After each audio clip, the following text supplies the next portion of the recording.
Hi guys, and welcome to another video on Jay's workshop.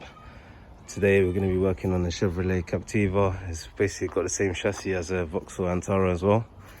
So I've already done the front drop links and I forgot to record it the last time the customer came. So now I'm doing the back drop links. I've already done one side. As you can see, the old ones were completely deteriorated and the new one's in over there. But once again I forgot to film it, so I thought let me film this for you guys on this side.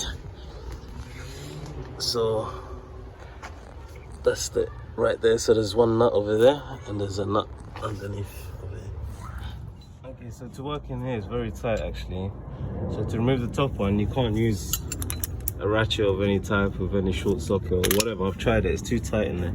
You just have to use a normal 17mm spanner and a grip pliers to hold the inside of the rubber there, otherwise it will just turn. And you just gotta have patience and just slowly, I know it's long but you have to unwind it one by one. Or if you got something like this, which is like a spanner but it's like ratchet system inside, it's easier. It makes your life a bit easier as well. So just simply gotta do that until the nut comes off. And for the bottom nut, it's a 14mm. You can either use a ratchet or like this. And yeah, that would just come off very easily, but I've got to remove the top one first. Okay, so eventually managed to get the nut off completely. As you can see, I'm just taking it off now. That's that. Now I'm just going to use my impact driver because it's easy. 1 second. Alright.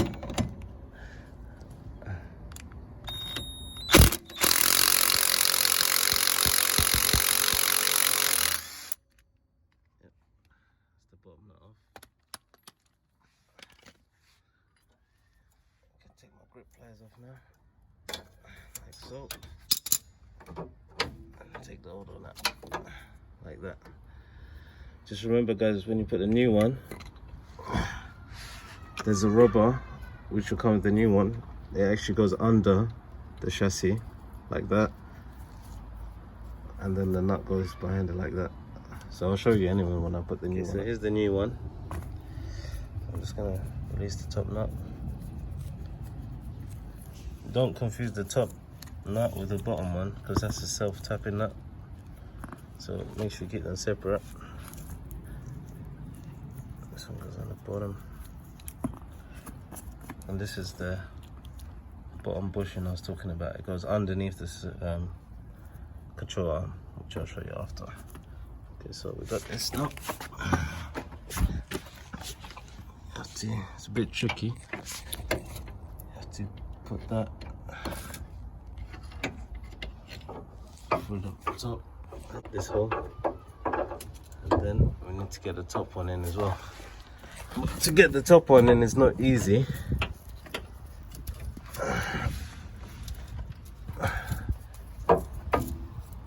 You have to kind of bend it down, and if you can get some leverage somewhere to push this arm down, then it'll help it go in. But I've got my friend here, so he's gonna like just push the wheel up and down while I lever this in. Okay, yeah, give it a look. There you go. So all he's doing is simply just pushing it up and down like that, and as you can see, it's gone in. Perfect. So I can now put the self-tapping nut on the top, just temporarily to hold it there, like so. Okay, and then I'll get the bottom bush. It goes that way up, flat bit stays at the bottom obviously. So you just get that, locate that onto the bottom, and then put that nut on just temporarily.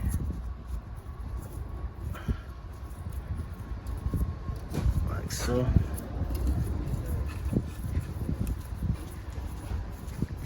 And now it's just a simple job of just tightening that one up and that one, but you always tighten the top one first. which I want to do now. Okay, so I've tightened up the top nut using my spanner, and I used the impact gun on the bottom. As you can see, it's all done now. Just got to simply put the wheel back on, lower the car, job done.